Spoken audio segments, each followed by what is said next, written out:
வேலூர் சுயேட்சை வேட்பாளர் மன்சூர் அலிகான் திடீர் உடல்நலக்குறைவால் சென்னையில் உள்ள மருத்துவமனையில் அனுமதிக்கப்பட்டுள்ளார். வேலூர் நாடாளுமன்ற தொகுதியில் சுயேட்சையாக போட்டியிடும் இந்திய ஜனநாயக புலிகள் கட்சியின் தலைவர் நடிகர் மன்சூர் அலிகான் வாணியம்பாடியில் இறுதிக்கட்ட பரப்புரையின் போது பலாப்பழத்தை அறுத்து விற்பனை செய்து நூதன வாக்கு சேகரிப்பில் ஈடுபட்டார்.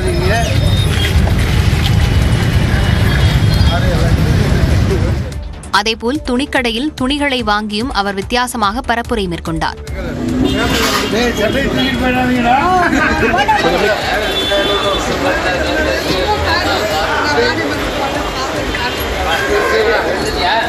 பின்னர் குடியாத்தத்தில் தேர்தல் பரப்புரையில் ஈடுபட்ட போது மன்சூர் அலிகானுக்கு திடீர் உடல்நலக்குறைவு ஏற்பட்டது. குடியாத்தம் பகுதியில் உள்ள தனியார் மருத்துவமனையில் அவர் அனுமதிக்கப்பட்டு சிகிச்சை அளிக்கப்பட்டது.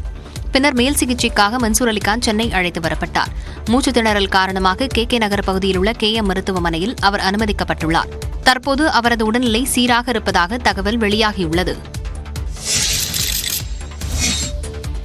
சென்னையில் வசிப்போர் சொந்த ஊர்களுக்கு சென்று வாக்களித்துவிட்டு வரும் வகையில் இன்றும் 20ஆம் தேதியும் கோவை மற்றும் கன்னியாகுமரிக்கு சிறப்பு ரயில்கள் இயக்கப்படும் என்று தெற்கு ரயில்வே அறிவித்துள்ளது.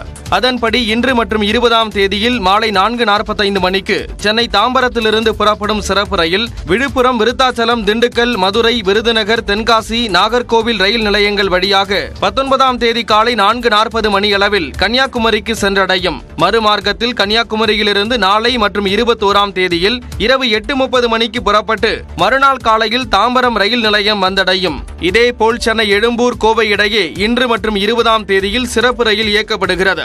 எழும்பூரில் மாலை 4:25 மணிக்கு புறப்படும் சிறப்பு ரயில் திண்டிவனம், சீர்காழி, பாபநாசம், தஞ்சாவூர், திண்டுக்கல், உடுமலைப்பேட்டை, பொள்ளாச்சி வழியே மறுநாள் காலையில் கோவையை சென்றடையும்.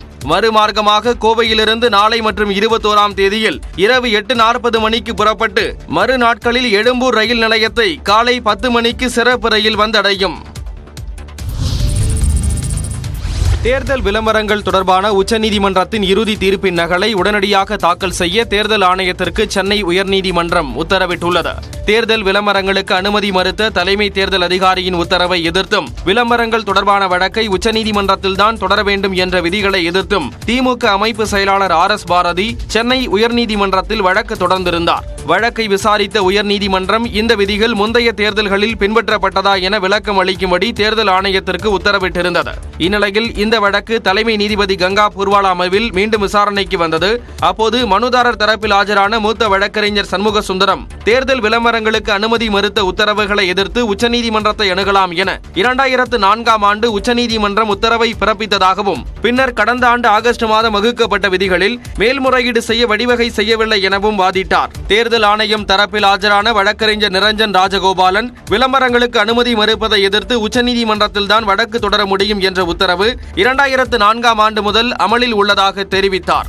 அப்போது குறுக்கிட்ட நீதிபதிகள் உச்சநீதிமன்றத்தின் இறுதி தீர்ப்பு நகல் எங்கே என வினவினர். அதனை வியாழக்கிழமை தாக்கல் செய்ய உத்தரவிட்ட நீதிபதிகள் விசாரணையும் அன்றைய தினமே நடைபெறும் என கூறினர்.